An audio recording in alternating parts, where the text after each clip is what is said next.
Përshëndetje dhe mirë se erdhët të gjithë ju të shenjës ujori. Do bëjmë leximin e radhës për ju të dashur ujor, dhe kur hapa letrat pyetja ime ishte po apo jo. Kur them pyetja ime është nga ata që nuk e din, kur të hapen letra duhet patjetër të ketë një pyetje, nuk hapen doca për t'i hapur. Dhe pra ishte po apo jo, çdo qëllim, realizim, synim, dëshirë e juaja, po apo jo. Letra e para është e kaluara, e tashmja, pengesat dhe e ardhmja. Po fillojmë normal me të kaluarën. Në të kaluarën ujori e shikoj ka përjetuar një lidhje të fortë shpirtërore që nuk do të thotë patjetër dashurie, një bashkëpunim të rëndësishëm. Ka pasur një marrëdhënie, dashuri apo mirëkuptim që ka pasur kuptim të thellë. Në punë mund të jetë, në familje. Kjo energji tregon për ndjenja të sinqerta dhe për një lidhje që ka ushqyer shpirtin e juaj.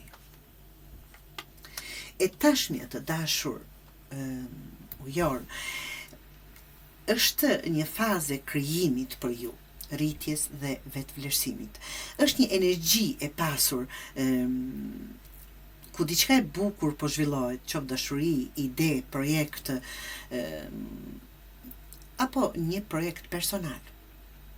Poja është afër, sepse perëndoresha këtu sjell frut dhe sukses, por kërkon që të lejoj gjërat të piqen me kohën e tyre, ta quaj ashtu.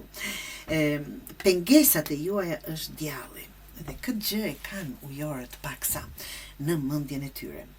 Pengesa qëndron në lidhje tek lidhja e tepruar. Çdo gjë apo diçka që po bën jeni duke bërë të tepruar. Varësi, frikë për ta mburë kontrollin. Kjo letër tregon një lidhje që mund të jetë shumë e fortë, por edhe pashëndetshme në disa aspekte. Diçka që të tërheq por të lodh njëkohësisht.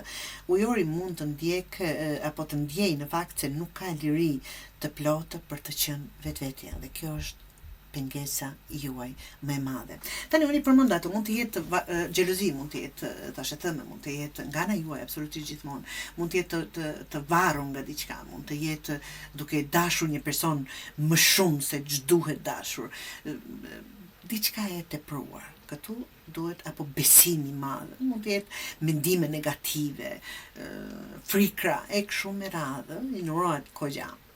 E ardhmja juaj të dashur është hermit. Në të ardhmen ujori gjen përgjigjen përmes vetmisë. Nga që këtu sikur kërkohet një reflektim dhe ndriçim të brendshëm. Do tërhiqeni pak për të kuptuar se çfarë dëshiron më të vërtet. Kjo nuk është asnjëherë tërheqje negative, por shërim dhe qartësi. Ndoshta për ta parë veten çfarë është aty ku po çaloni dhe ku është pengesa juaj që nuk po e le të arrini atë pon e madhe. Kjo është një jo, do ta quaja e mençur, të dashur, jo ndëshkuese. Universi po të ndal pak që të mos lidhesh me diçka që të shuan lirinë tënde. Kjo pengesa këtu, kjo djalli, çfarëdo që jeni duke bërë diçka të egzageruar. Dhe kjo është qëllimi që ju largon nga poja të dashur jorë.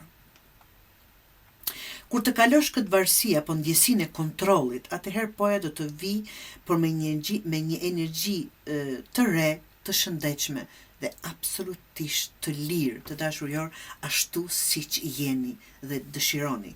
Këshillën që mund t'ju jap këtu është mos kërko përgjigjen në tjetërsim, kthehu brenda vetes, aty ku është drita jote, ku ta ndjesh se nuk ke më nevojë për askënd që të plotësoj. Atëherë çdo jo e sotme do të kthehet në një po të pastër nesër, jo fort larg. Çfarëdo që po çalon, rregullojeni të dashur deshër nëse dëshironi të ecni para.